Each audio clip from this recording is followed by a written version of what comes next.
Hello dear students, आज हम punctuation and capital letters करेंगे। पंक्चुएशन क्या होते हैं आइए देखते हैं। कैपिटल लेटर्स को तो आप जानते ही होंगे। वाक्य के अंत में कभी थोड़ी देर के लिए, बीच में, कभी कहीं अधिक समय के लिए ठहरना पड़ता है। यह ठहराव वाक्य के अर्थ को स्पष्ट करने में सहायक होता है। इस ठहराव को प्रकट करने के लिए हम कुछ चिन्हों का प्रयोग करते हैं। ये चिन्ह मार्क्स ऑफ पंक्चुएशन कहलाते हैं। कौन से हैं ये चिन्ह, आइए देखते हैं। फुल स्टॉप, फुल स्टॉप को तो आप प्यारे बच्चों जानते ही हैं। कोलन, जो डबल फुल स्टॉप आप इसको कह सकते हैं, एक ऊपर एक नीचे। सेमी कोलन, ऊपर फुल स्टॉप होता है, नीचे कोमा लगा होता है। Comma, question mark, mark of exclamation, inverted commas. तो ये हमारे मुख्य पंक्चुएशन मार्क्स हैं। तो आइए सबसे पहले फुल स्टॉप को देखते हैं। फुल स्टॉप का प्रयोग असर्टिव तथा इम्पेरेटिव वाक्यों में किया जाता है।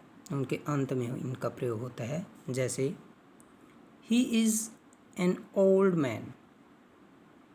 अब देखिए, ये एक असर्टिव सेंटेंस है और लास्ट में फुल स्टॉप लग गया। ही लिव्स इन अ हट। ये भी एक असर्टिव सेंटेंस है और इसके अंत में भी हमने फुल स्टॉप का प्रयोग किया है। बी ब्रेव, ये डियर स्टूडेंट इम्पेरेटिव सेंटेंस है। इसी प्रकार से वर्क हार्ड, ये भी एक इम्पेरेटिव सेंटेंस है।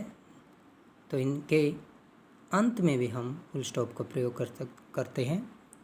इसी प्रकार से जैसे आप कई बार बोलते हैं सिट डाउन, स्टैंड अप आदि, जितने भी इम्पेरेटिव वाक्य होते हैं उनके अंत में हम फुल स्टॉप का प्रयोग करते हैं।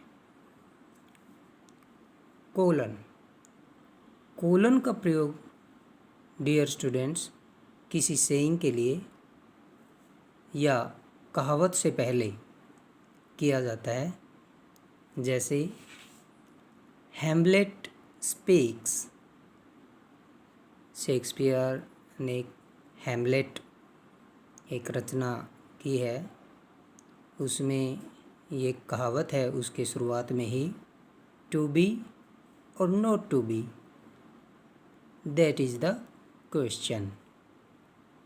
टू बी और नॉट टू बी, यहाँ पे हमने कोलन का प्रयोग किया है बच्चों। तो किसी भी कहावत में हम कोलन का प्रयोग कर सकते हैं। नेक्स्ट देखिए, semi colon.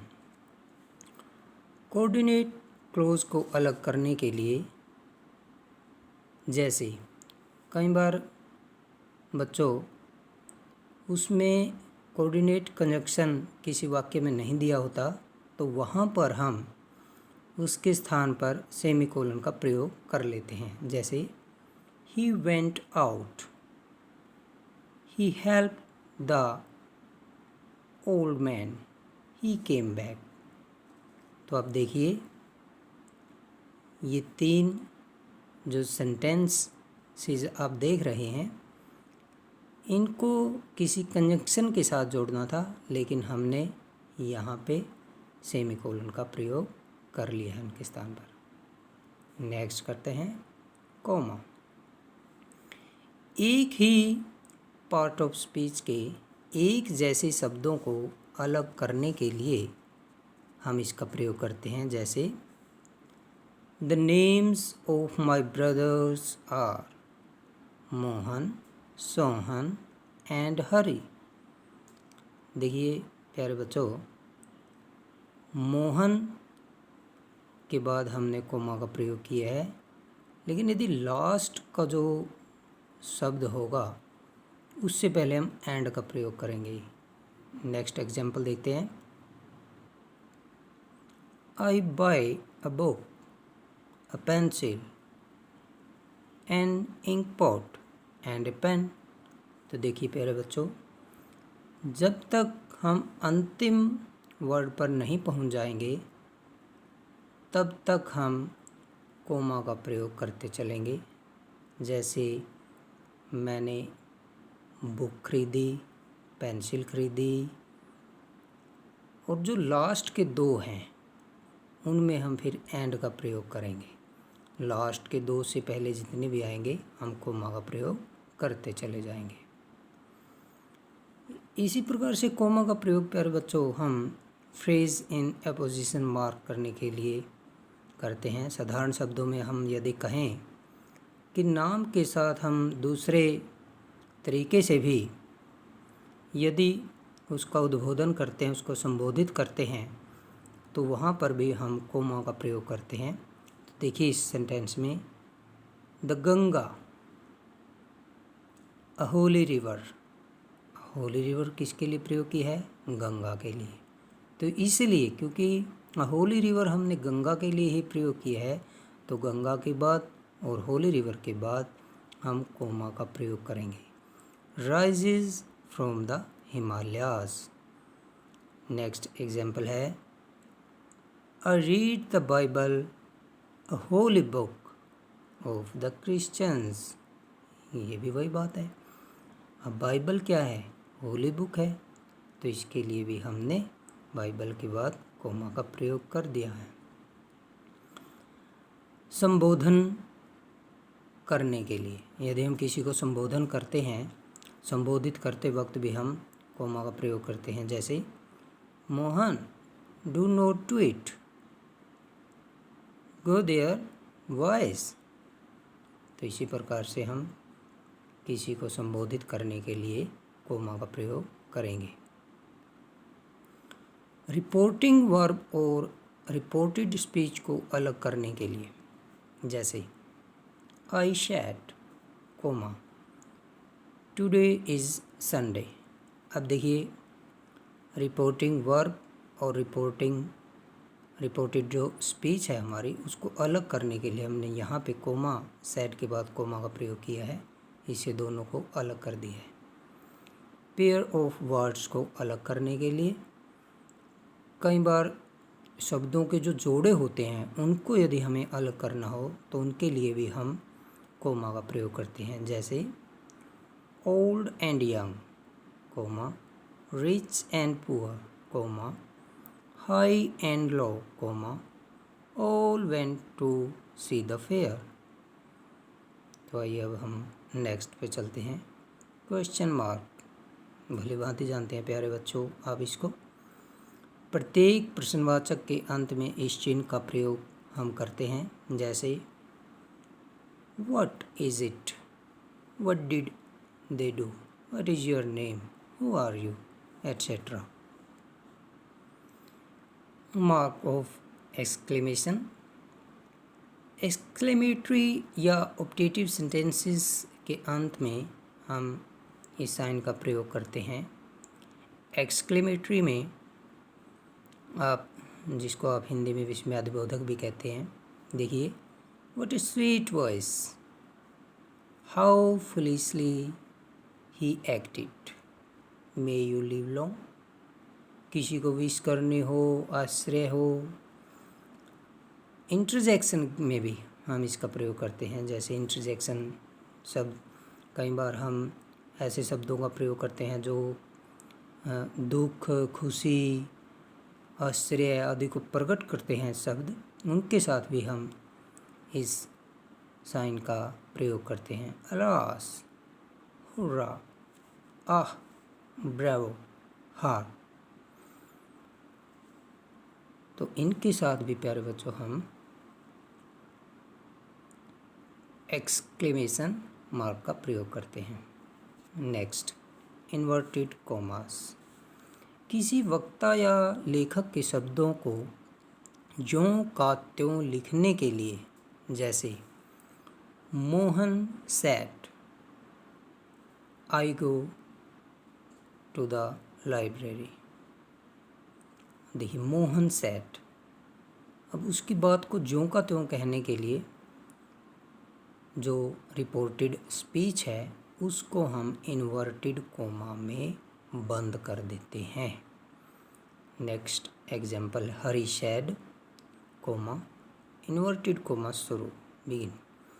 Did you see my book interrogative sign inverted comma close.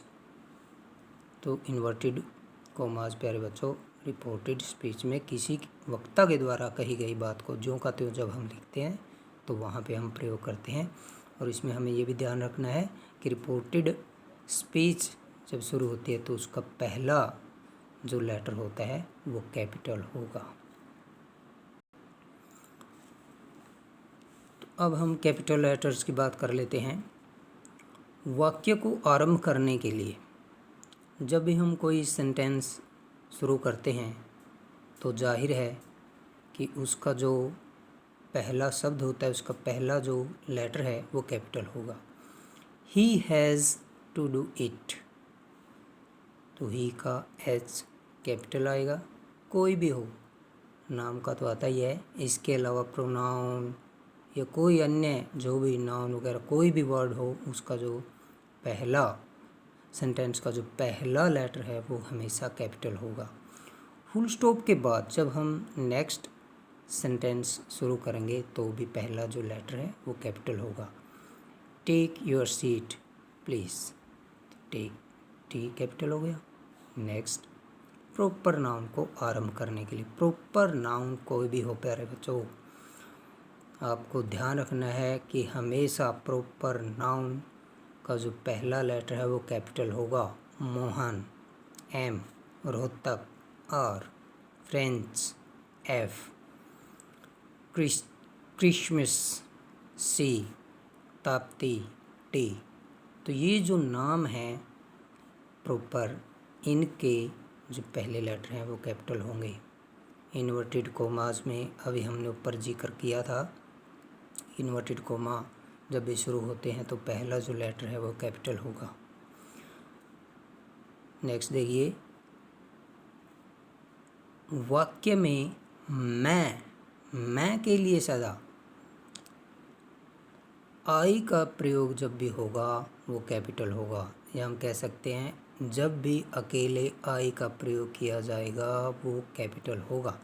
जैसे रविंदर एंड आई, तो आई यहाँ पे कैपिटल आएगा।